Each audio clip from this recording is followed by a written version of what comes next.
ಆಚಿ chilli powder ಸಖತ್ ಖಾರ ಬಣ್ಣ ಮತ್ತು ರುಚಿ ಆಚಿ ಚಿಲ್ಲಿ ಪೌಡರ್. ಹೊಸ ವರ್ಷದ ಹಿನ್ನೆಲೆಯಲ್ಲಿ ಕಾನೂನು ಸುವ್ಯವಸ್ಥೆ ಕಾಪಾಡುವ ಹಿನ್ನೆಲೆಯಲ್ಲಿ ತೆಗೆದುಕೊಳ್ಳಬೇಕಾದಂತಹ ಕ್ರಮದ ಕುರಿತಾಗಿ ಸಿಎಂ ಸಿದ್ದರಾಮಯ್ಯನವರ ನೇತೃತ್ವದಲ್ಲಿ ಸಭೆಯನ್ನ ನಡೆಸಲಾಗಿತ್ತು. ಉನ್ನತ ಮಟ್ಟದ ಸಭೆಯಲ್ಲಿ ಕೆಲವೊಂದು ವಿಚಾರಗಳನ್ನು ಪೊಲೀಸ್ ಅಧಿಕಾರಿಗಳಿಗೆ ಸಿಎಂ ತಿಳಿಸಿದ್ದಾರೆ.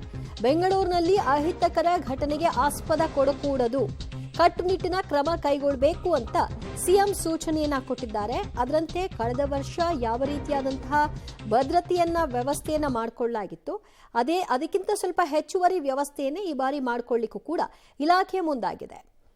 ಎಲ್ಲೆಲ್ಲಿ ಅವಕಾಶವನ್ನ ಕಲ್ಪಿಸಿಕೊಡಬೇಕು, ವಾಹನಗಳ ಓಡಾಟಕ್ಕೆ ಮತ್ತು ಸಮಯದ ಮಿತಿ ಏನಾಗಿರಬೇಕು, ಎಲ್ಲಿ ನಿರ್ಬಂಧಗಳನ್ನು ವಿಧಿಸಬೇಕು, ಸೂಕ್ಷ್ಮ ಪ್ರದೇಶಗಳಲ್ಲಿ ಹೇಗೆ ಕಣ್ಗಾವಲನ್ನ ಇಡಬೇಕು, ಸಿಸಿಟಿವಿ ಕಣ್ಗಾವಲಿನ ವಿಚಾರವಾಗಿ ಹೆಚ್ಚುವರಿಯಾಗಿ ಹೇಗೆ ಕ್ರಮವನ್ನು ತೆಗೆದುಕೊಳ್ಬೇಕು ಮತ್ತು ಹೆಣ್ಣು ಮಕ್ಕಳ ಸೇಫ್ಟಿ ಸ್ಪೆಷಲಿ ಅದಕ್ಕಾಗಿ ಆಂಬ್ಯುಲೆನ್ಸ್ ವ್ಯವಸ್ಥೆ ಇರಬಹುದು ಅಥವಾ ಅವರುಗಳಿಗೆ ವಾಹನದ ವ್ಯವಸ್ಥೆ ಇರಬಹುದು, ಒಟ್ಟಿನಲ್ಲಿ ಯಾವುದೇ ಅಶಾಂತಿಗೆ ಅವಕಾಶವನ್ನ ಮಾಡಿಕೊಡಕೂಡದು ಅನ್ನುವಂತಹ ನಿರ್ಧಾರವನ್ನು ತೆಗೆದುಕೊಳ್ಳಲಾಗಿದೆ. ಅದರಂತೆ ಪೊಲೀಸ್ ಇಲಾಖೆಗೂ ಕೂಡ ಈ ಸೂಚನೆಯನ್ನು ಕೊಟ್ಟಿದ್ದಾರೆ. ಪೊಲೀಸ್ ಇಲಾಖೆ ಕೂಡ ಇದಕ್ಕೆ ತಯಾರಿಗಳನ್ನ ಮಾಡಿಕೊಳ್ತಾ ಇದೆ. ಹೊಸ ವರ್ಷ ಹಿನ್ನೆಲೆಯಲ್ಲಿ ಅಹಿತಕರ ಘಟನೆಗಳಿಗೆ ಅವಕಾಶ ಮಾಡಿಕೊಡದೆ ಸಂಭ್ರಮಾಚರಣೆ ಹೇಗೆ ನಡೆಸಬೇಕು, ಎಲ್ಲಿ ನಡೆಸಬೇಕು ಅನ್ನುವಂತಹ ಪ್ರಶ್ನೆ ಸಹಜವಾಗಿ ಬಂದೇ ಬರುತ್ತೆ. ಸೊ ಅದೇ ರೀತಿಯಾಗಿ ಕಳೆದ ವರ್ಷ ಯಾವ ರೀತಿಯ ಅವಕಾಶಗಳಿದ್ವೋ ಬೆಂಗಳೂರಿನಾದ್ಯಂತ ಅದೇ ರೀತಿಯ ವ್ಯವಸ್ಥೆಗಳು ಸಂಭ್ರಮಾಚರಣೆಗೆ ಇರುತ್ತೆ.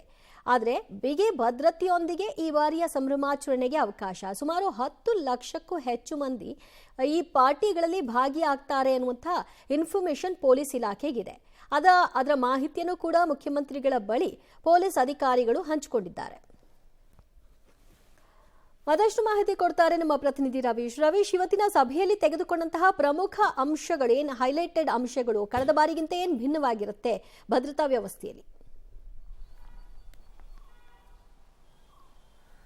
ದಿವ್ಯಾ, ಪ್ರಮುಖವಾಗಿರ್ತಕ್ಕಂಥದ್ದು ಕಾನೂನು ಸುವ್ಯವಸ್ಥೆ ಬಗ್ಗೆ ವ್ಯಾಪಕವಾಗಿ ವಿಪಕ್ಷಗಳು ಟೀಕೆಯನ್ನು ಮಾಡ್ತಾ ಇದೆ. ಜೊತೆಗೆ ವಿಧಾನಸಭೆ ಅಧಿವೇಶನದ ಸಂದರ್ಭದಲ್ಲೂ ಕೂಡ ಇದನ್ನೇ ಅಸ್ತ್ರವನ್ನಾಗಿ ಮಾಡಿಕೊಂಡಿದ್ರು.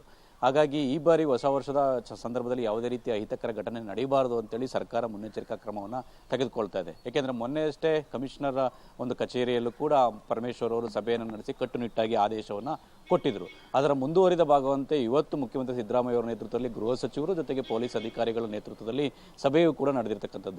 ಅಂದ್ರೆ ಒಂದು ಹೊಸ ವರ್ಷದ ಸೆಲೆಬ್ರೇಷನ್ ನಡೆಯುವಂತಹ ಜಾಗಗಳು ಅಂದ್ರೆ MG ರೋಡ್ ಆಗಿರ್ಬೋದು, ಬ್ರಿಗೇಡ್ ರೋಡ್, ಇಂದಿರಾನಗರ, ಕೋರಮಂಗಲ, ಅಂದ್ರೆ ಎಲ್ಲೆಲ್ಲಿ ಒಂದು ರೀತಿಯಲ್ಲಿ ಅದ್ದೂರಿಯಾಗಿ ಆಚರಣೆ ಮಾಡ್ತಾರೆ ಆ ಏರಿಯಾಗಳಲ್ಲಿ ಜಾಸ್ತಿ ಬಂದೋಬಸ್ತನ್ನು ಹಾಕಬೇಕು ಅನ್ನೋದ್ರ ಮೂಲಕ ಎಲ್ಲ ಒಂದ್ ಕಡೆ ಸಿಎಂ ಸಿದ್ದರಾಮಯ್ಯ ಅವರು ಕಟ್ಟುನಿಟ್ಟಿನ ಸೂಚನೆ ಕೊಟ್ಟಿದ್ದಾರೆ. ಸುಮಾರು 50ಕ್ಕೂ ಹೆಚ್ಚು ಫ್ಲೈಓವರ್ಗಳಲ್ಲಿ 2 ವೀಲರ್ಗಳನ್ನ ಯಾವುದೇ ಕಾರಣಕ್ಕೂ ಕೂಡ ಅವತ್ತು ಬಿಡಕ್ಕೆ ಹೋಗೋದು ಬೇಡ, ಹಾಗಾಗಿ ಅದನ್ನು ಬಂದ್ ಮಾಡಿಬಿಡಿ, ಅವತ್ತು 9 ಗಂಟೆಗೆ ಆ ಒಂದು 2 ವೀಲರ್ಗಳನ್ನು ಓಡಾಡೋದನ್ನ ಕ್ಲೋಸ್ ಮಾಡಿ ಅಂತ ಕೂಡ ಆದೇಶವನ್ನು ಕೊಟ್ಟಿದ್ದಾರೆ. ಹಾಗಾಗಿ ಬೆಂಗಳೂರಿನ 50 ಫ್ಲೈಓವರ್ಗಳಲ್ಲಿ ಅವತ್ತು 2 ವೀಲರ್ನ ಸಂಚಾರವನ್ನು ಅವತ್ತು ರಾತ್ರಿ ಬಂದ್ ಮಾಡ್ತಾರೆ. ಜೊತೆಗೆ ಎಲ್ಲ ಒಂದು ಕಡೆ ಈ ಡ್ರಗ್ಸು ಬೇರೆ ಬೇರೆ ವಿಚಾರವಾಗಿ ಕೂಡ ಈಗ ಸಾಕಷ್ಟು ಸದ್ದು ಕೇಳಿ ಬರ್ತಾ ಇದೆ. ಕರ್ನಾಟಕದ ಬೇರೆ ಬೇರೆ ಕಡೆಗಳು ಕೂಡ ಒಂದು ರೀತಿಯಲ್ಲಿ ಪತ್ತೆ ಆಗಿರ್ತಕ್ಕಂಥದ್ದು. ಹಾಗಾಗಿ ಅದರ ಮೇಲೆ ಜಾಸ್ತಿ ನಿಗಾ ವಹಿಸಬೇಕು. ಜೊತೆಗೆ ಈ ವೀಲಿಂಗ್ ಮಾಡೋರಂಥ ಸಂಖ್ಯೆ ಕೂಡ ಜಾಸ್ತಿ ಇರುತ್ತೆ.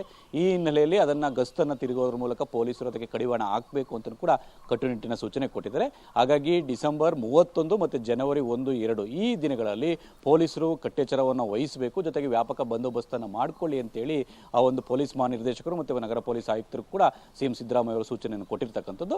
ಅದರಂತೆ ಈಗಾಗಲೇ ಏನೆಲ್ಲ ಪ್ಲಾನ್ ಆಫ್ ಆಕ್ಷನ್ ಗೃಹ ಸಚಿವರ ನೇತೃತ್ವದಲ್ಲಿ ಮಾಡಿದ್ರು ಅದನ್ನ ಕಾರ್ಯರೂಪಕ್ಕೆ ತರುವಂತಹ ಪ್ರಯತ್ನವನ್ನ ಪೊಲೀಸ್ ಇಲಾಖೆ ಮಾಡುತ್ತೆ. ಹಾಗಾಗಿ ಆ ಒಂದು 2-3 ದಿನಗಳ ಕಾಲ ಒಂದು ರೀತಿಯಲ್ಲಿ ವ್ಯಾಪಕವಾಗಿ ಬೆಂಗಳೂರಿನಲ್ಲಿ ಬಂದೋಬಸ್ತನ್ನು ಕೂಡ ದೊಡ್ಡ ಮಟ್ಟದಲ್ಲಿ ಮಾಡಿಕೊಳ್ಳುವಂತಕ್ಕೆ ಈಗಾಗಲೇ ಪ್ಲಾನ್ ಆಗಿದೆ. Divya, right, thank you Ravish ನಿಮ್ಮೆಲ್ಲ ಮಾಹಿತಿಗೆ. ಪ್ರಮುಖವಾಗಿ 2 ವೀಲರ್ಸ್ಗಳನ್ನ ಅವಾಯ್ಡ್ ಮಾಡಿದ್ರೆ ಅದನ್ನೇ ಡಿಪೆಂಡ್ ಆಗಿರೋರು ಏನು ಮಾಡಬೇಕು ಅನ್ನೋಂಥ ಪ್ರಶ್ನೆ ಇದೆ.